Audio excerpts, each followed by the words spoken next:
nagda-drop sa ganoon pong level. Yun po ang kanila. Attorney. Request naman niya ay gusto lamang niya na yung ating mga proseso ay galangin at hindi siya ipadala sa United States of America na hindi pa niya ma-prove yung kanyang innocence po. Attorney, di magpaliwanag siya sa Amerika. Una, wanted siya ng Federal Bureau of Investigation, FBI. Pangalawa, meron ho siyang sexual abuse, human trafficking dito sa ating bansa.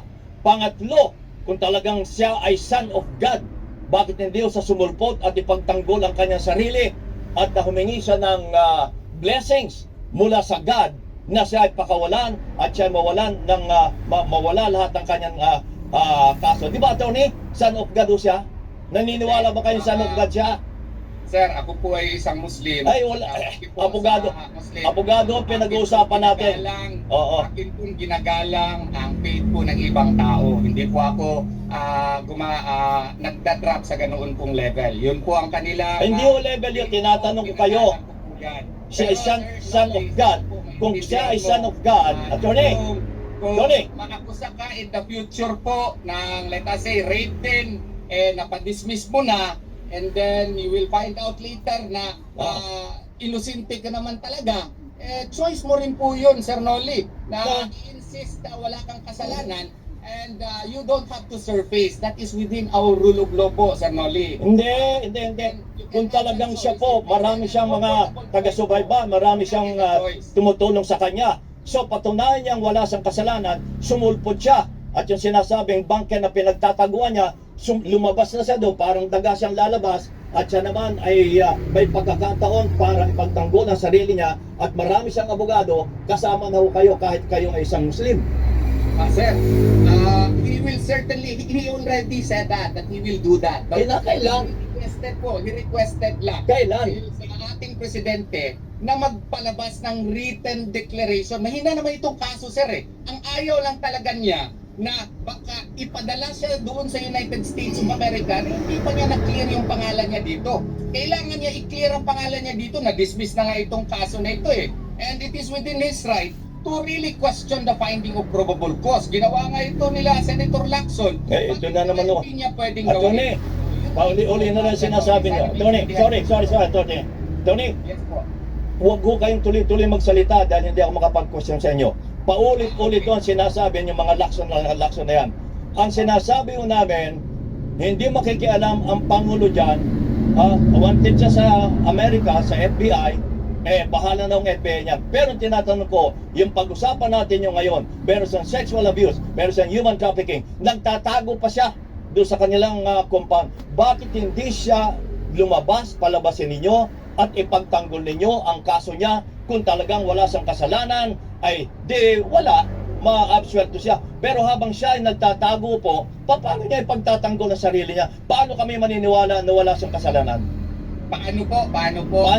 Sasabihan kita. Ano? Kung yung motion for reconsideration po namin sa Department of Justice ay i-rule, maski pa i-deny yun, pwede po kaming aakyat sa Court of Appeals at mag-file ng petition for certiorari. At kung i-grant yung petition for certiorari po, Sir Noli, edi wala ng kaso. Yun. Yan po, part yun ng choice niya. Tuliao versus Miranda po yan. Oo nga.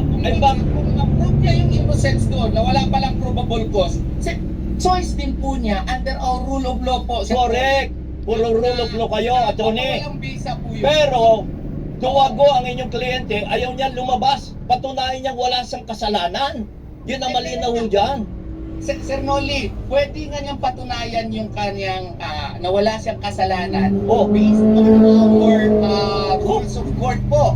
Kasi kung ang DOJ, baka magbirakulo, magsasabi na wala pala siyang kasalanan, mag-render ng resolution na wala siyang kasalanan, and then mag-file ng motion for withdrawal of information in court, hindi pa siya nag-surrender and then the court will grant it. That is within our rule of law po. Okay, rule of law.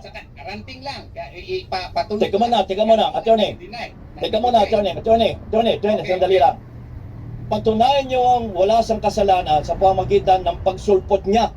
Magpakita siya, harapin niya ang DOJ, harapin niya ang mga kaso niya. Doon kami maniniwala na siya ay tapat talaga sa kanya sinumpaan, sa kanya mga alagad, na yung mga kaso niya ay hindi totoo patunayan niya. Hindi ho pwedeng siya'y nagtatago sa lungga at sasabihin yung mga rule of law, ay paano kami maniniwala sa rule of law, attorney? Sir, Ah? sir, hindi pinapatunayan nga niya po. Ay, ang He is patunay. not- He is actually, through our pleadings po, he is insisting on his innocence po doon sa motion for reconsideration.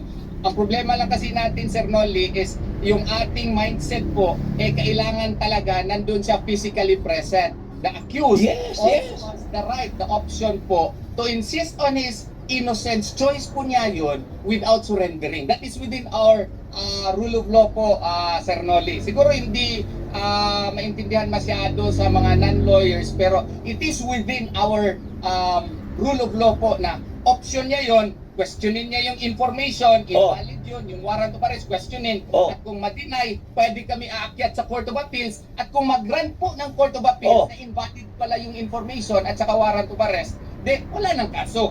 So, Oh. choice din Wala yan nang kaso. ng akusado. Patunayan ninyo, palabasin niya sa salungga at saka kayo mag-file.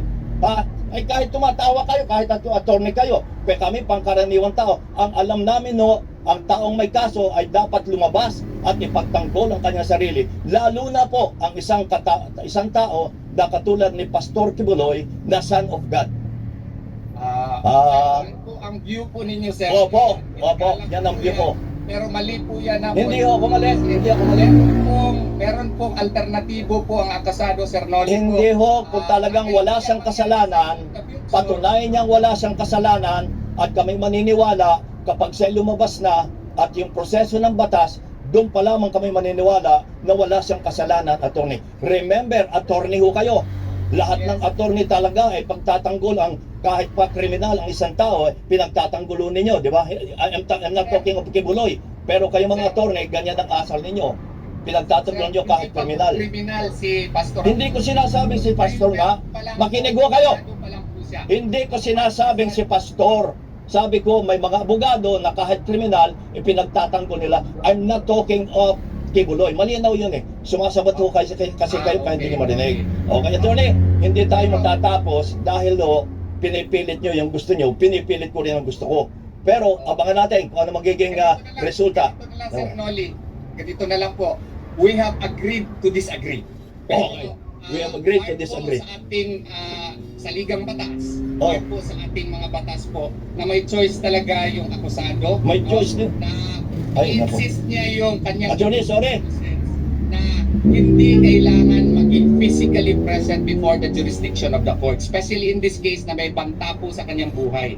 At saka may threat Anong banta? po na i-extraordinarily render siya doon sa United States of America.